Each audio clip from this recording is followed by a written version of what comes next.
Welcome to Aadhi's kitchen. இன்னைக்கு சூப்பரான பாசந்தி எப்படி செய்கிறதுன்னு பார்க்கலாமா? அதுக்கு முன்னாடி என் சேனலை சப்ஸ்கிரைப் பண்ணாதவங்க ப்ளீஸ் சப்ஸ்கிரைப் பண்ணுங்கள். அப்போ தான் நான் போடுற வீடியோஸ் உங்களை தேடி வரும். வாங்க கிச்சனுக்குள்ளே போகலாம். நான் 1 லிட்டர் ஃபுல் ஃபேட் மில்க் எடுத்திருக்கேங்க. அதாவது கொழுப்பு நீக்கப்படாத பால்னு சொல்லுவாங்க இல்லையா, அதை எடுத்திருக்கேன். முதல்ல 1 லிட்டர் பால் எடுத்துக்கோங்க. அந்த பால் நல்லா காய்ச்சுங்க.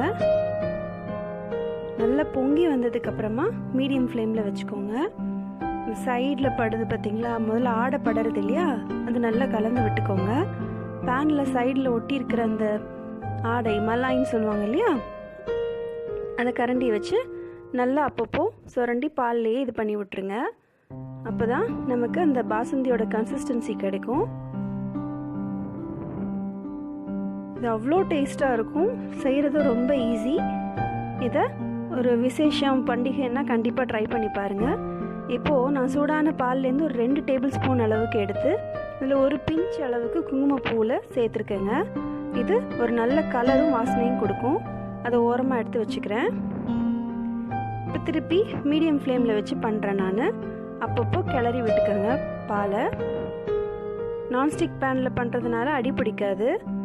நான்ஸ்டிக் பேனில் பண்ணல அப்படின்னா அடி பிடிச்சிரும். ஸோ சிம்லேயே வச்சு பண்ணுங்கள். நான்ஸ்டிக்னால் மீடியம் ஃப்ளேமில் வச்சு பண்ணலாம். அப்பப்போ கலந்து விட்டிங்கன்னா இந்த மாதிரி ஆடைப்படியும்.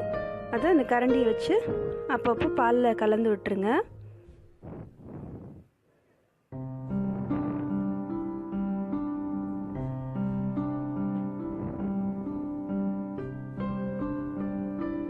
இப்போ நான் ஒரு 1/2 கப் அளவுக்கு சர்க்கரை எடுத்துருக்கேங்க, ஜீனி.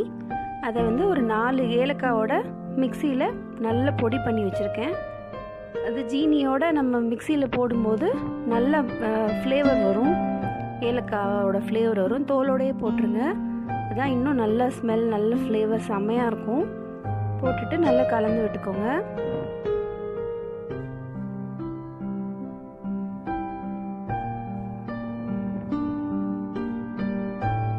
இப்போ நான் குங்குமப்பூவில் பால் சேர்த்து வச்சுருக்கேன் இல்லையா, அந்த கலருக்காகவும் ஸ்மெல்க்காகவும் வாசனைக்காகவும் அதை இதில் ஆட் பண்ணிக்கிறேங்க. குங்குமப்பூ உடம்புக்கு ரொம்ப நல்லது.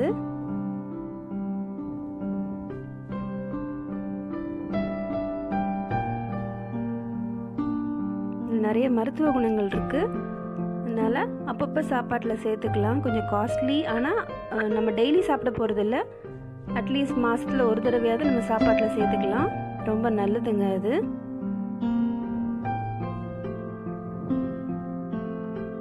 நல்லா கலந்து விட்டுக்கோங்க. இப்போ நான் ஒரு 2 ஸ்பூன் அளவுக்கு கண்டென்ஸ்ட் மில்க் விடுறேங்க. இது ஆப்ஷனல் தான், ஒரு ரிச் டேஸ்ட்டுக்காக போடுறேன். இது போடலனாலும் ஒன்றும் டேஸ்ட்டில் டிஃப்ரென்ஸ் இருக்காது. கூட ஒரு 10 நிமிஷம் ஆகும் திக்கன் ஆகிறதுக்கு. இது பால் சீக்கிரம் திக்காகிறதுக்கும் ஒரு நல்ல ரிச் டேஸ்ட் கொடுக்கறதுக்கும் இது போடுறேன். இது போடலனாலும் ஒன்றும் பரவாயில்ல, பெரிய டிஃப்ரென்ஸ் ஒன்றும் இருக்காது டேஸ்ட்டில்.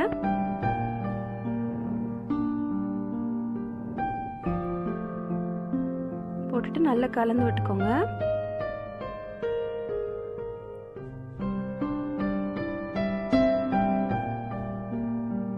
நான் ஒரு 1/4 கப் அளவுக்கு, அதாவது மொத்தமே 1/4 கப்புங்க. எல்லாத்துலேயும் ஒரு 10 பருப்பு எடுத்திங்கன்னா கரெக்டாக இருக்கும்.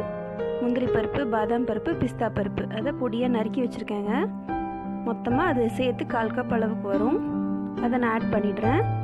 ஆட் பண்ணிவிட்டு நல்லா கலந்து விட்டுக்கிறேன். சிம்லே வச்சிட்டிங்கன்னா நீங்கள் பக்கத்தில் நிற்கணுன்ற அவசியமே கிடையாது. நீங்கள் சைட் பை சைடு ஏதாவது வேறு ஒர்க் இருந்தாலும் பார்த்துக்கிட்டே இருக்கலாம். மீடியம் ஃப்ளேமில் பார்த்தீங்கன்னா ஒரு 5 நிமிஷத்துக்கு ஒருக்க கலந்து விடுங்க. மொத்தமே ஒரு 15 to 20 மினிட்ஸ் தாங்க ஆகும் இது செய்கிறதுக்கு. அப்படியே ஹோட்டலில் சாப்பிட்ற மாதிரி இருக்கும் பாருங்கள். நல்ல திக்காயிடுச்சு. ஸோ அது வரைக்கும் மீடியம் ஃப்ளேமில் வச்சு நல்லா கொதிக்க விடணுங்க. நல்ல இந்த திக்காக ஆக நம்ம போட்ட குங்குமப்பூவோட கலர் எடுத்து கொடுக்குது பார்த்தீங்களா, பார்க்கவே எவ்வளோ அருமையாக இருக்குது. திக்காக இருக்குது பாருங்கள். இது டேஸ்ட் அவ்வளோ டேஸ்ட்டாக இருந்ததுங்க. ஹோட்டலில் சாப்பிட்ற மாதிரியே இருந்துச்சு. அவ்வளோ அருமையாக இருந்துச்சு பார்த்தீங்களா. எவ்வளோ திக்காக இருக்குன்னு. இதை வந்து நீங்கள் சூடாக சாப்பிட்லாம். ஆனால் என்னோடய சஜஷன் சூடாக சாப்பிட்றத விட நீங்கள் சில்லுன்னு ஃப்ரிட்ஜில் வச்சு சாப்பிட்டிங்கன்னா ரொம்ப அருமையாக இருக்கும். பாருங்கள் எவ்வளோ திக்காக, எவ்வளோ செமையாக இருக்குது பாருங்கள் பார்க்குறதுக்கு. இது நீங்கள் கண்டிப்பாக ஒரு கப்போடு நிறுத்த மாட்டீங்க, சாப்பிட்டுட்டே இருப்பீங்க. அவ்வளோ டேஸ்ட்டாக இருக்கும். ஸ்வீட் பிரியர்களுக்கு இது ஒரு ட்ரீட்டு தாங்க. ஹோட்டலில் சாப்பிட்ற மாதிரியே பாசுந்தி. கண்டிப்பாக ட்ரை பண்ணி பாருங்கள். உங்களை இன்னொரு இன்ட்ரெஸ்டிங்கான ரெசிபியோடு மீட் பண்ணுறேன்.